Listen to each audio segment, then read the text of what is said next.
Welcome. This is the Public Works Podcast. My name is Joseph Blackman, and today I got a real treat for you. His name is Steven Sanders, and he is the head trainer at the Environmental Training Center at Morrisville State in beautiful Morrisville, New York. Steven, say what's up to everybody. Hey, what's going on? It's good to be here. Thank you for having me. Sure thing, man. Sure thing. So I found you on LinkedIn. You got this really cool title. So the head of Environmental Training Center at Morrisville State, plus you're part of the WEF Board of Trustees, and then also the New York or the NYSA WWA Board of Governors. We'll dive into all that. But for right now, just tell us what you do at Morrisville State, kind of what the 30,000-foot view of what your day-to-day is like. Yeah, so my day-to-day is I train. There's a lot of pre-certification training requirements for operators in New York State. So all these operators who want to be drinking water operators, wastewater operators, they get hired and they have to come through my courses to get trained. And so I am the head trainer and as well as the director of the program.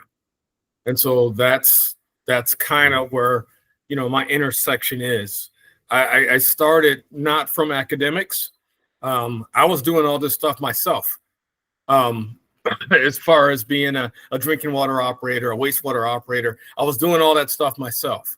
And so this is kind of fun for me to actually give some of that back. Yeah, I like it. Usually when we get trainers or who are setting the curriculum, it's not really from practice.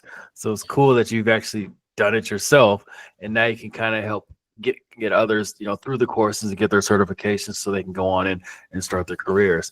What would you say, in your line of work, what would you say is something that you've bumped up against to where, like I see the silver tsunami a lot. There's a lot of guys who are leaving this industry. They have all these gifts, skills, and talents, knowledge, and wisdom. They're leaving the industry, and a city or utility might have to get the youngster up to speed as quick as possible. So, are you seeing that on your end? Like, kind of what are you bumping up against in the types of people who come through your program? Yeah, so we see that a lot. We see that a lot nationally as well. One of the things that I don't think, and this is funny, I do a lot of work with New York's Conference of Mayors, and we're looking at this whole situation. And what cracks me up is when someone puts out an advertisement for a top tier operator, and it's like that person is not at home unemployed. This person has already went through all the steps. They're already employed. And so they say, oh, I need a grade 4 operator. I need a top grade drinking water operator. That person already has a job. So It's like, how do you get that person? So what we see is a lack of succession planning. And it's just really bad. And here's the other complaint that I hear from a lot of mayors and governors and everything else.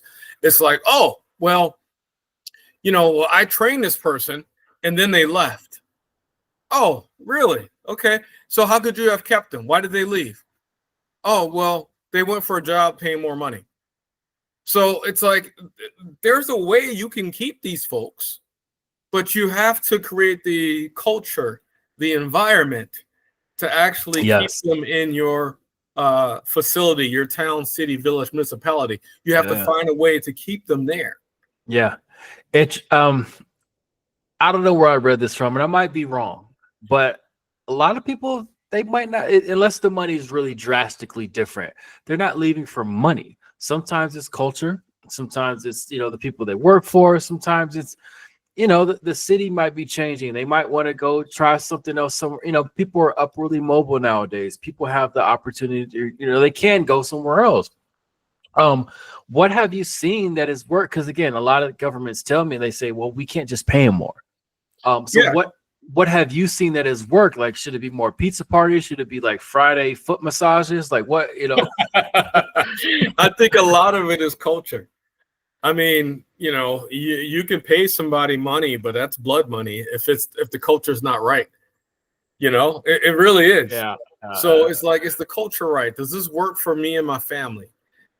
Is there a ceiling? Are you investing in me for me to go further in my career? A lot of it is culture. And you can pay me more money, but if the culture's not right, it's not going to be good. It's not going to be a good situation. So yes, money makes a difference. And I like to believe that part of what I do, I'm like, yes, I'm helping to teach the next generation of water stewards, but I'm also making it easier for them to put food on the table, but they have to be in the right culture. Our brain is soil. It's like we have to, take in the right things for us to grow. Yeah. And I think culture is a really big thing. Yeah, I learned this at a younger age. Younger meaning like I'm 37 now, and I probably learned this 7 years ago. That they call it the look down the hall test. Where you're in your job and you look down the hall at the corner office, probably your boss, right? If you don't like what their life looks like, meaning the stress that they're going through, the amount of hours they work, the weekends, the nights, the recitals that they miss, the fourth wife that they're on. Like, if you don't like their life, sometimes it might be time for you to jump ship, because that's what your life will look like if you keep striving for that position. And I do think we live in a culture, or maybe it's shifting. It's shifting from a culture of that workaholism, meaning their whole identity was tied up into their career, into their job. Now I feel like a lot of the millennials, Gen Zers, we want to go to a place to work, get our money, and go do what we want to do with it, with our family, friends, or whatever. We don't really have our whole identity tied into that career, to that job. And you're 100% correct. And I think COVID kind of smacked us in the face with that, because all of a sudden people started to realize what's important to them. Yep. And it was like, okay, what's important to me? I've been doing this job forever, but all of a sudden I realized this is a horrible job. I want to do something that has more impact, that's more meaningful to me and my family. Yeah. And I think culture, culture is a part of that, but I think COVID really kind of smacked a lot of us in the face and said, all right, what are you really doing with your life? There was a book, it was called 4,000 Weeks. And basically 4,000 weeks was how much time the average human has in their lifespan. And when you put it into weeks, it makes it scary. And people all of a sudden, they're like, what am I doing with my life? I only have 4,000 weeks, Yeah. Like we have 3 children now. We got a 4-year-old, 2-year-old, and a 6-week-old. And like, sometimes I tell my wife, I'm like, hey, we only have 52 weeks of my child's first year. So are we going to spend it like arguing with each other and bickering about this or that? Like, we only have 52 weeks in this year of time with this, So it does definitely bring it as perspective. And I do think COVID, yes, there were bad things that happened. Like it was real, like people passed away, like it was a thing. But I do think there were some efficiencies built into it. But the way that, COVID forced us all, like you said, to audit what we're doing, audit what made sense for us to do. It was a big shakeout, and I think society is a little bit healthier from it. But I digress. No, so here's the other thing with that too. It's like COVID came around and made us think about what's important, what's not important. But the other thing that it raised, as far as society's mindset, was, public works was not considered essential workers. We thought we were, we're coming into the plant and we're doing this and we're cleaning the streets and we're doing that. And all of a sudden, I have my governor thinking the DoorDash guy, thinking the bus drivers, thinking the people who work at the grocery store. And my wife's a nurse. I get health care, but we were nowhere involved in any of this conversation. Yeah. So it really showed a void that we need to fill. We need to communicate value to our communities so that people see us as essential workers, just like they see everyone else. Yeah, I tell everybody the Chicago PD, Chicago Fire, and then they have like Chicago EMT, and they do like a big mashup show. Like it's a TV show, and they do a big mashup show. And I say, why can't they have Chicago Public Works in with it, with the rest of them? They do essential things. Like it's pretty cool to film, like to watch on a big screen. Like it's a lot of action in it. It's a lot of, intensity and suspense in it. So why can't Public Works kind of get onto that next level? But I think we'll be asking that question a lot, because most of the people in Public Works that I know, they just want to go to work, do a great job, and go home. They don't need a microphone, And so this is what we've been trained. Like I said, I've been doing this for over 20 years. For the longest time, when I first started, people told me that if they don't know about us, we're doing our job. I've heard that. If they know about us, we're not doing our job, and there's a problem. And now all of a sudden we're on the news. Yep. And so I'm like, that mentality has to change. It can't be if they don't know about us, we're doing our job. We have to be proactive with communicating value to what we do. It's unsustainable. All right, they don't know about us, and let's say we're doing a great job, and then all of a sudden 1/3 of our workforce decides to retire. How do we recruit the next group of people to come in? They don't know about us. Yeah. That's why I started the podcast. Let's talk curriculum for a little bit. All right. A buddy of mine, Chad O, he made a good point on one of our conversations. He says, there's two things you could do to kind of get more people into the industry: pay them more, or you can lower the barrier to entry, the regulations. To be honest, you're kind of a gatekeeper. Meaning you write the curriculum that they have to pass a test to get their certifications. Is there ever a sense that you're thinking like, maybe this test is too hard and is keeping people out from these essential jobs, for getting into it? Or you're thinking like, no, we need to have a certain standard because people, we don't want to have another Flint, Michigan, or negligence or anything like that. Kind of what's that mental gymnastics that you do to make sure that people can pass the test to get in? And I'm saying, people like us, people who want good jobs but can't get into them unless they know somebody or they could pass the test. So, okay, tell me what you're thinking. So, let me stop. Yeah. No, that's a great question. So I work a lot with our state regulators here in New York. I'm on our Operator Certification Governance Council. I review all of the state exam questions. I do all that stuff. And there's a certain mentality like, yes, we need more people in the field. But then there's another mentality that we have to say we can't just open the doors to everyone. Because it's like you're in a position of public trust. So it's like, when you turn on your water at your house, you don't think that it's going to be a problem. But if you just open the doors to everybody, then we got a problem, right? So, and I know how other states do it. And we aim for us here, we want more people into the field. But I think for us in New York, we like to look at about a 50% pass-fail rate. And that helps us to say, you know what, if it's over 50%, maybe the doors are open too wide.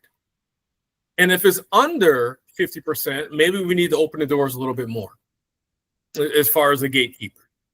And so we look at those things. And, I work very closely with WPI, Water Professionals International, as far as their questions and everything else. But that's a hard balance.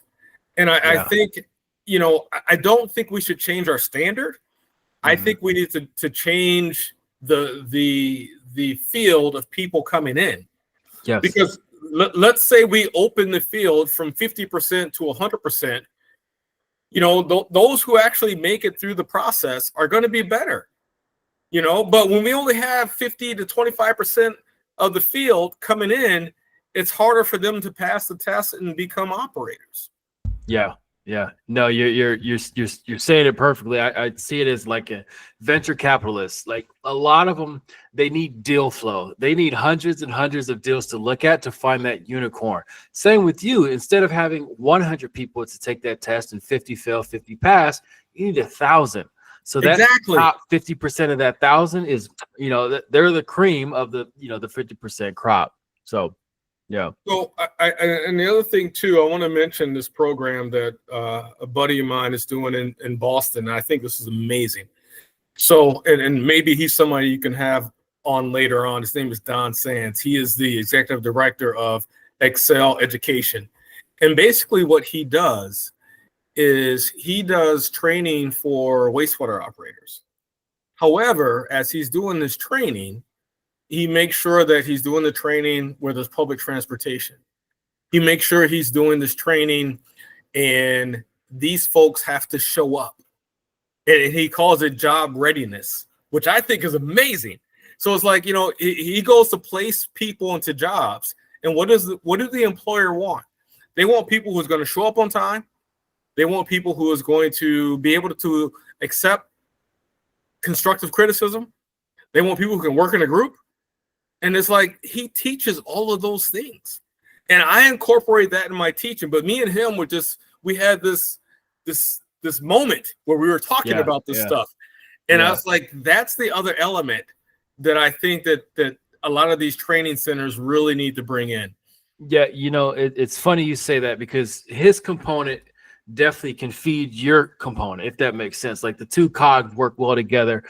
Like I remember coming out of college, it was Kiewit, and then also I think it was like Hertz Rental Car, one of those rental car companies. They hired college athletes.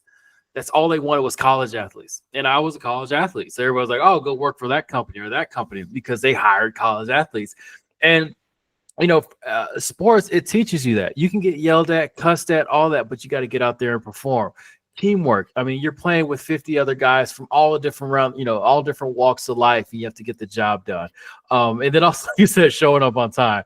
If you come to practice without your cleats and your helmet, like it's going to be a tough season for you. So I do think that like every one of these programs should like job readiness. It's something that's overlooked. And I hate to say it, but culturally, not every culture gets that. Not every demographic, has that or has that to a certain extent. So I really like that. And then how you speak, and this is something I've learned over the last couple of years as far as teaching, doing this for 15 years or so teaching, is you can't talk to individuals the same way that perhaps we were talked to. So as far as trying to get people job ready, it's like it's a little bit difficult because you got to get them ready for some vocabulary and for some instruction and direction that they're not used to taking. Yeah. Like when I give talks, I always have to make sure I say guys and girls or, men and women instead of just saying guys all the time. When, because there might be a woman in the room. There might be a woman in somebody's crew. So I have to say guys and girls.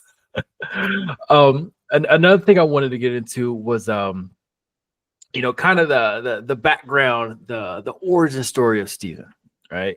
You're not a mushroom. You didn't pop up last night. You're the big dog test maker, but you had your way throughout the career. So give us kind of your career path from high school all the way up until what you do today. So I graduated. I'm from Michigan. So when you speak about Flint, I'm all in on that. As far as understanding the nuances of Flint. I moved out to New York when I was 19 and moved out to New York and started working. And I ended up in a wastewater lab. And I wanted to know, I learned the nuts and bolts of the lab, but what do these numbers mean? What do these numbers mean? And then they slowly migrated me over into operations. And what was funny was there was a guy, and I would say he was one of my mentors if I had one, Wendo. And we used to make fun of Wendo because he worked at the wastewater plant. But Wendo at the time, I'm going to age myself. He was driving an Infiniti. He was doing what he wanted to do. Yeah. And I'm like, how did Wendo get that? Yeah. He was a wastewater operator. So I got into operations. I started learning wastewater operations. I moved over to contract operations. I was running plants, the size of my office, you know, drinking water plants, wastewater plants for different small communities, neighborhoods. I did that for a number of years. You name it, I ran it as far as a facility. I did a brief stint over in Cleveland, Ohio. I worked outside of Cleveland for a minute and then came back, took my job over, and then slowly migrated down into some of the bigger plants in New York State, Westchester County. I got down into Westchester with regards to New Rochelle. And then my last plant that I was running was Yonkers. So literally little package plants, that's the size of my office, teeny little plants, to Yonkers, which is like a 20-something acre facility. And we're dealing with, 100 MGD. And so that's kind of where all this stuff came from. And they asked me, they said, would you be interested in coming up and teaching these classes? Because I'm upstate New York right now. I lived in Connecticut, worked down in Westchester. And I said, no, I don't want to do these classes. And they're like, well, hold on a second. That was the head instructor. Well, would you be interested in coming up and being the director? And I said, no, I don't want to do it. I'm happy doing what I'm doing. I was running Yonkers, operations in Yonkers. I was happy with that.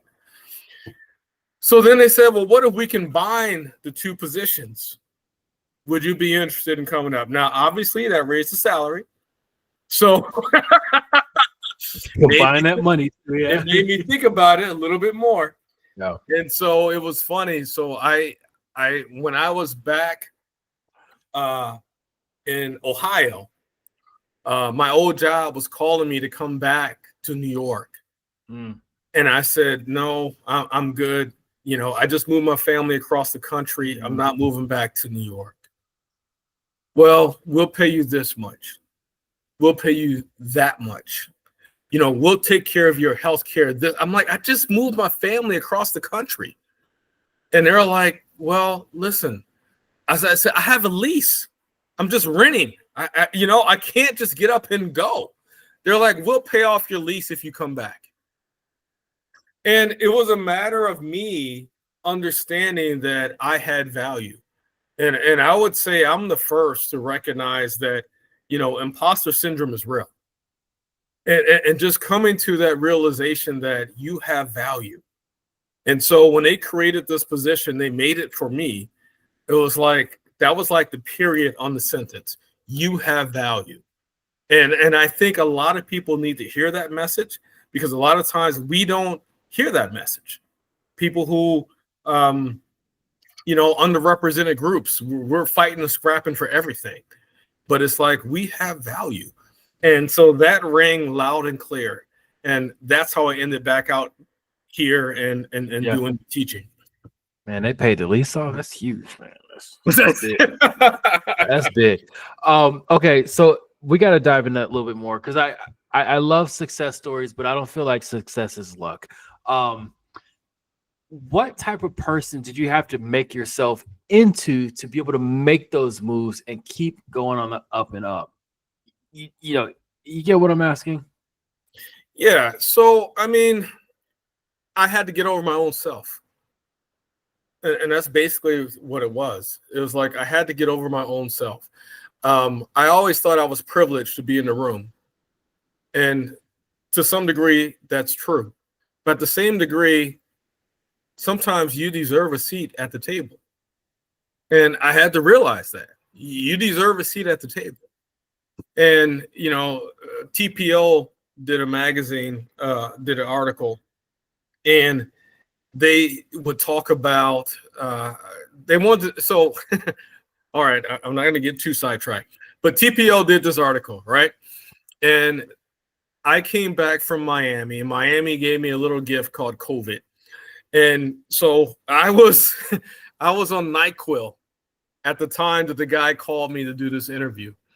And so as he starts going, I'm doing the interview, but then he mentions like, hey, where did you go to school? And I said,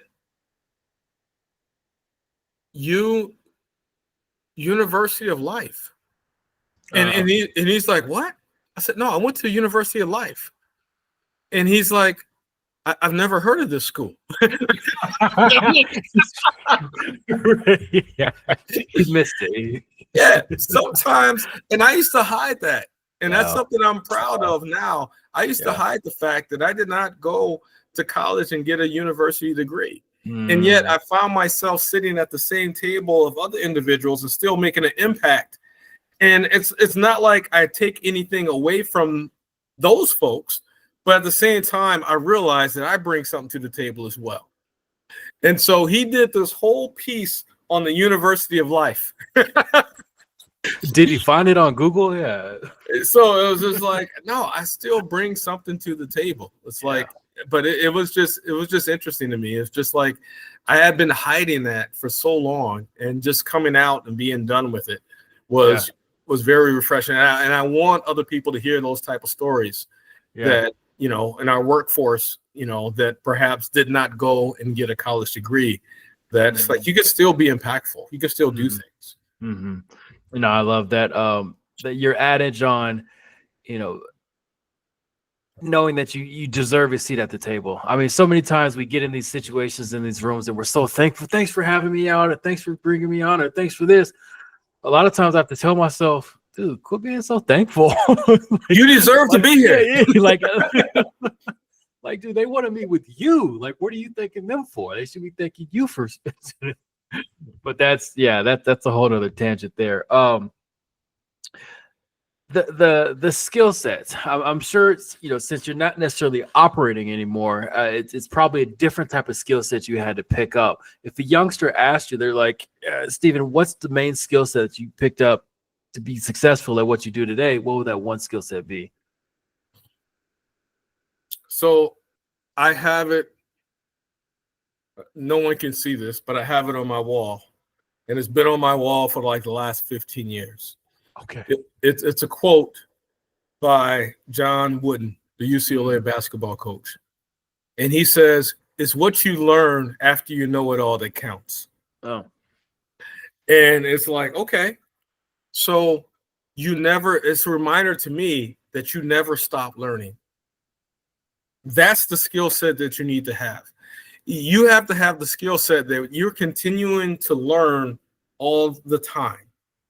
And it's funny. So I'll have people come through class, and I was like, wow, this guy is really smart. And guess what? He doesn't score the highest score in the class because he plateaued. That person plateaued. I have another person, and I try to tell my son this: learn how to learn. You know what? If you don't get it the first time, that's fine. Take the punch in the face. You didn't get it the first time. Learn how to learn. And if you realize that you don't get it the first time, and you just keep learning and learning and learning and learning, once you learn how to learn, the sky is the limit. Yeah. So, like I say, I have that. It's on my wall behind me. Is what you learn after you know it all that counts. And I love that quote from John Wooden. And the other thing, too, is I got another one right behind that from Michael Jordan. He says, I can accept failure, but I cannot accept not trying.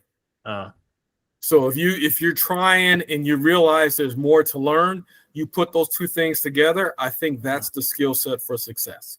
Okay. Okay, I appreciate that. I like to get tactical with it. So learning, always like to ask, what's your personal and professional development regimen like? You said you read TPO. Are you reading books? Are you reading white papers? You going to conferences? You know, what's your, I guess, personal development regimen like? So that's good. So being with on the board with WEF, they send us all over the country. And so we're seeing things all over the country, and I'm bringing all that stuff back. And that's very edifying to me. I also like listening and reading to books. There is so much there to be had, and you know, let's face it, there's some books you're like, this wasn't worth it, you know. Yeah, it could have been an email. Yeah. Yeah. And then to diversifying my network. I don't need to always surround myself with people who look like me or talk like me or think like me. So can I diversify my network? And I learned a lot that way, So I say between those couple things, those three things, it's like being out, seeing what other places are doing, other states are doing, the reading, the books, diversifying the network. I think those are the things that really add to what I'm doing. I try to take care of myself physically. Yeah. I need to get out, I need to get a walk. I feel bad that I did not join you for your push-ups. That. So, Well, you can start it up, man. see, I'm like, you'd have been like, I don't know who this guy is. All of a sudden, he wants to do push-ups with me. It's all good, baby. I got lonely anyways, man. But those are some of the things that that really kind of just keep the juices flowing. Yeah, for sure. All right, it's story time. I need a story from Steven. When something went wrong under your watch, what you did to fix it, and then what lessons you learned from it to apply to your future career. Whew. Okay. This was a question that I was looking at, and I was like, man, this is difficult. I couldn't think of any one particular thing, because again, I've learned from a lot of bad things that happened to me, But one of the things that I would take away from all of those situations is that sometimes the most urgent things are not the most important things.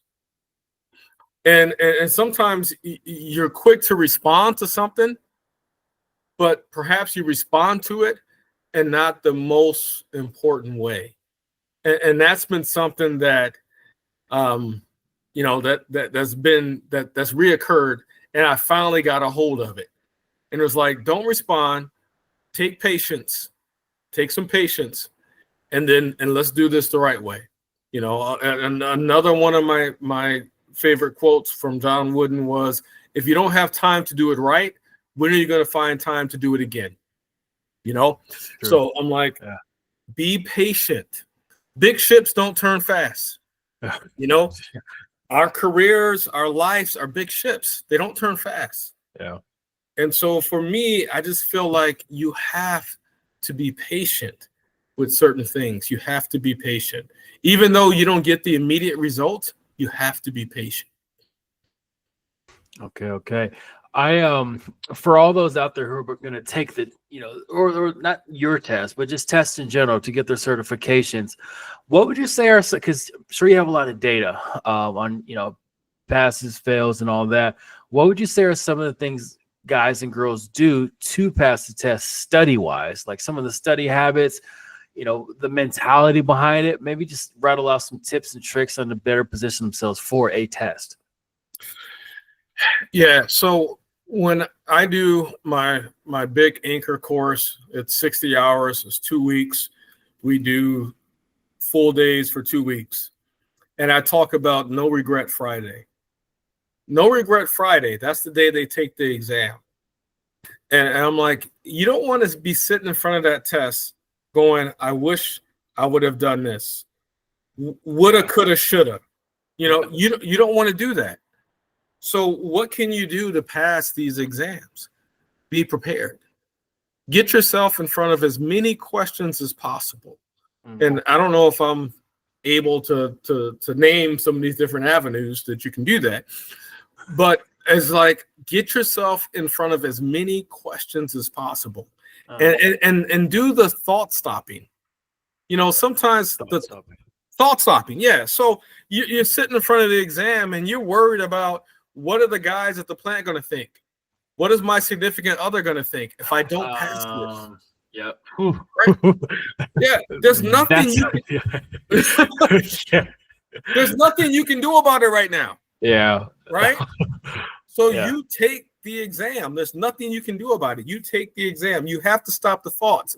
And I remember when I was younger, I was a paramedic. And there's two populations that really bother me, geriatrics and pediatrics, because they made you get into your head. You were thinking too much. And I remember as a student, I came into a situation. I'm like, we need to call 911. And I'm like, oh, we are 911, But you have to stop these thoughts. If your emotions get involved in the test, you're going to have a problem. You gotta get your emotions out of it and be prepared. Be prepared. Get yourself in front of as many questions as possible. There's a lot of avenues out there. I know WEF has some stuff. There's another one, Roy CEU. I'm going to go ahead and start naming them. I'm not getting any royalties, but I'm going to start naming them.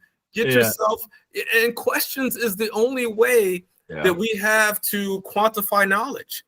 Yeah. You know, a lot of states, it's not a matter of like, you know, you work with somebody for a certain amount of time, an apprenticeship, and all of a sudden, boom, they give you a certification.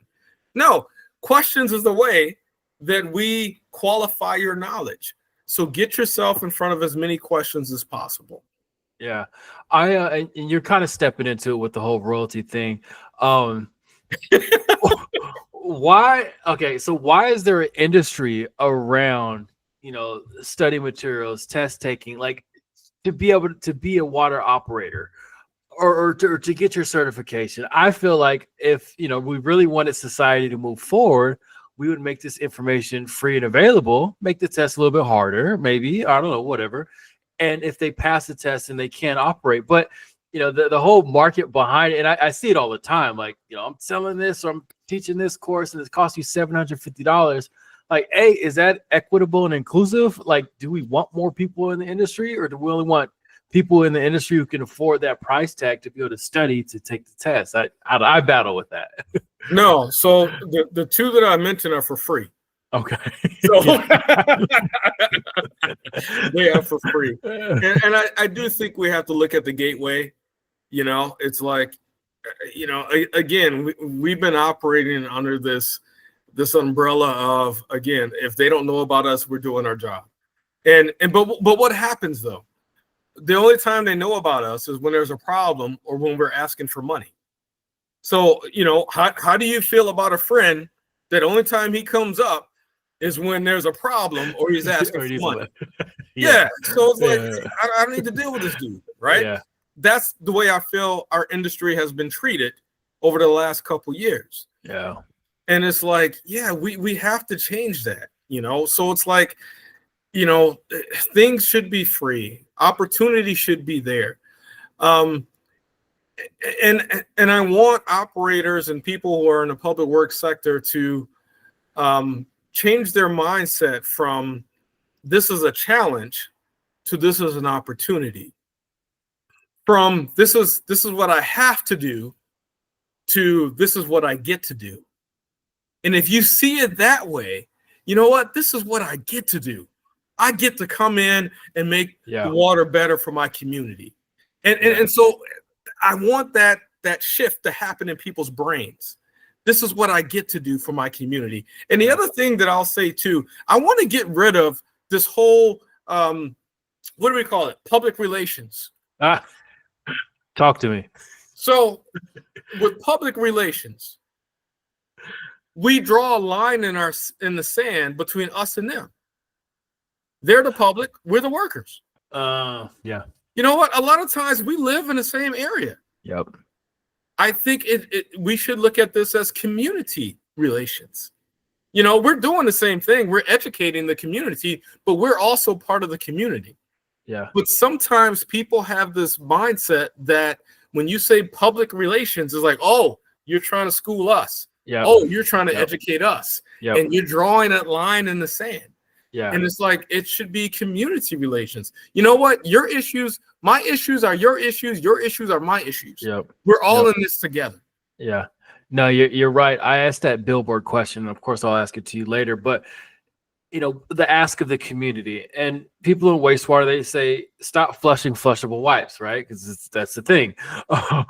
But when people go to the length to say, hey, this lady said, hey, Billy is the person that has to pull out this big ball of wipes down the street at your lift station. And now they know that Billy lives in your community. Billy, you know, his kid plays soccer with your kid. You know, he goes to the same church, you know, same, you know, taqueria, whatever. Like, that's Billy. Billy's in your community. It humanizes it. It brings it home, you know, and like you said, that it's not that wall of like, let me publicly relate this to you. It's like, hey, we're on the same team here. Your problem's my problem. My problem's your problem. Absolutely. Yeah. All right. Let's talk misconceptions. I'm sure you get a lot of interesting looks when you tell people what you do. You know, when they ask you, because you always get the question, you know, Stephen, what do you actually do? What do you do? And you say, I'm the head trainer at the Environmental Training Center at Morrisville State.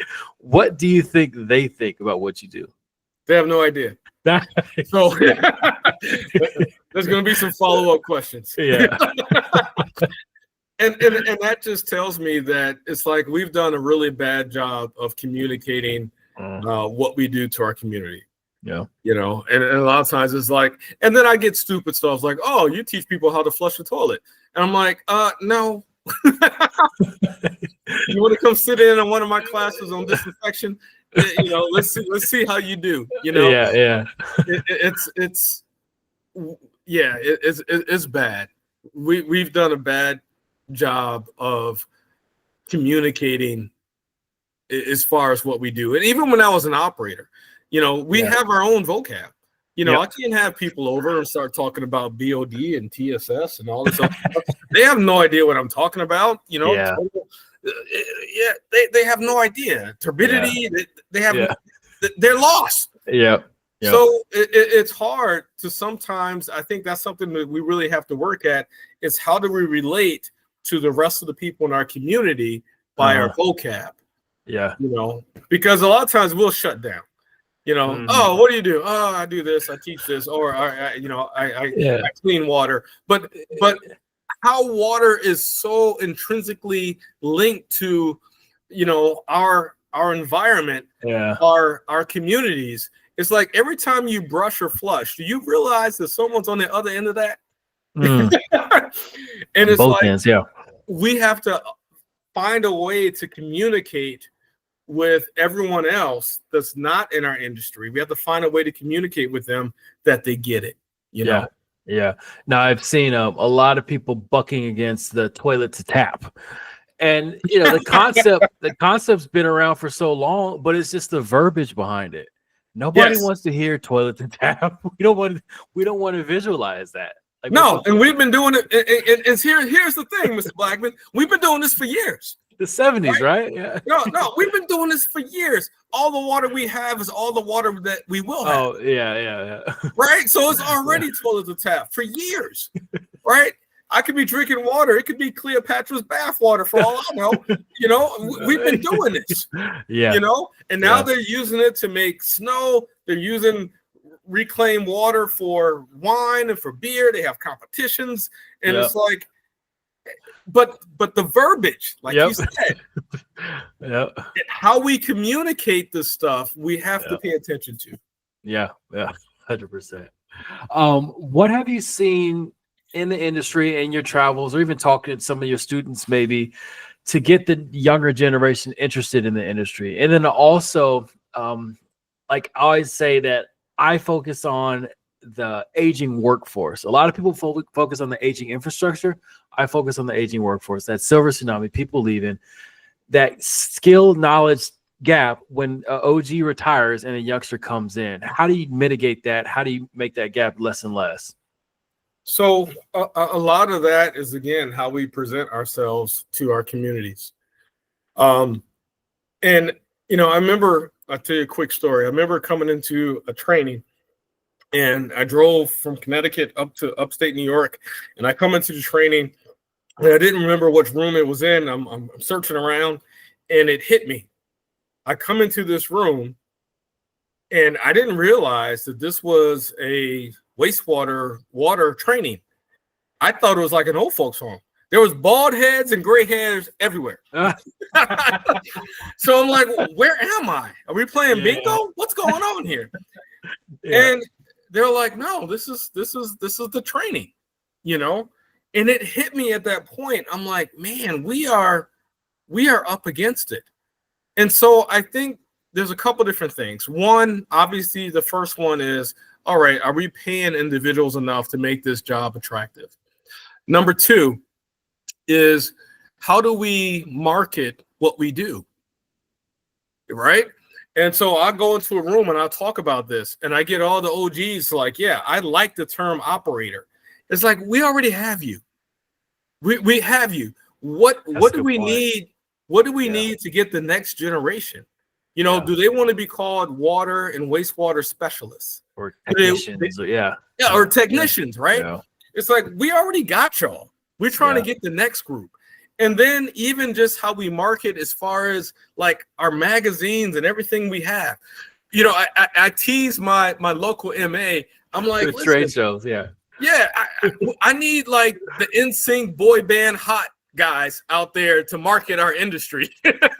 Something that kids could identify with. I don't 100%, need a bunch 100%. of old gray-haired people out there trying to market for our industry. So it's like, what do we look like to our communities? Yeah, you're right. I mean, I applaud those going into high schools and going, getting them while they're young, because I do feel like a lot of youngsters, we wanted to be firemen, policemen, astronauts, doctors because of the uniform. I'm biased, but I think public works should have their own uniform. I think it could be it could be a short or a pant and top, a shirt set with like a different logo or chevron or something. Yeah, give us some polo and some jeans or something. Something that says that guy is in wastewater, that guy is in water, that guy's in streets. I can be that one day, instead of just a orange vest in the middle of the street. So. Yeah. All right. So let's say you're commissioned to put up a billboard, and this billboard is in the most trafficked area of beautiful Morrisville. What ask of your community? I don't think we have a billboard in Morrisville. Yeah. All right. You're the first. What ask of your community in regards to wastewater would you put on this billboard? Stop, look, and listen. That's it. Just stop, look, and listen. Your public works. Okay. and buy your public works. Stop, look, and listen. I take that from the old school MC Light. It's like, this is what we need to do. Stop, look, and listen. So we take it so for granted that we have these services. And when we're bunkered up in our home, we don't think about those who are still working. Stop, look, and listen to what they have to say. Communicate value. Okay. Stop, look, and listen. It is. All right. Let's say I'm coming to town. I'm coming to Morrisville, and I text you ahead of time. I say, Steven, where can I go to get the best burger in town? Where are you sending me? I'm sending you to my front porch. Okay. You grilling it up? All right. Listen, I got a smoking problem. That's with me. That's with me. Okay. All right. So I got my offset stick burner. I got 3 piles of wood in the back. I got apple, cherry, hickory. So we can smoke some stuff on that, make some burgers. I got my Traeger. We can do some stuff on that. I got the Blackstone. We're going to do some smash burgers. We can do something on that. I got the propane burner. We can do something on that. We ain't going nowhere. You staying on the porch. I like it, man. Tell me your best cut of meat. What you cooking this year? It's your birthday, it's your anniversary. You happy as all get out? What kind of cut you asking for? Oh, that's a toss-up. I like me a good brisket. Okay. I like me a good brisket. At the same time, I make my own bacon. So you give me a chance to smoke a pork belly, and I got my slicer. I'm gonna cut it thick with the pepper and everything else. You'll find yourself eating bacon for dinner. It's like it works. Yeah. Okay. All right. So we all know that Steven gets busy, and when there's an Armageddon, go to Steven's house because he's gonna cook it right. Yeah, you coming to the porch. That's what I'm saying, Joseph. You coming to the porch. I love it. All right, Steven. Thanks for hopping on the show. Thanks for hopping on the podcast. Thank you for sharing your wealth of information and knowledge with us today. To all the listeners out there, make sure you share this with somebody who you think needs to hear it. Steven, any final words before we get out of here? No, thank you for having me. I appreciate your platform and what you do. And, for my little voice, this has been great. So I appreciate the opportunity. Cool. Thank you, Mr. Blackman. For sure. All right. Well, this has been the Public Works Podcast, and thank you everybody for tuning in.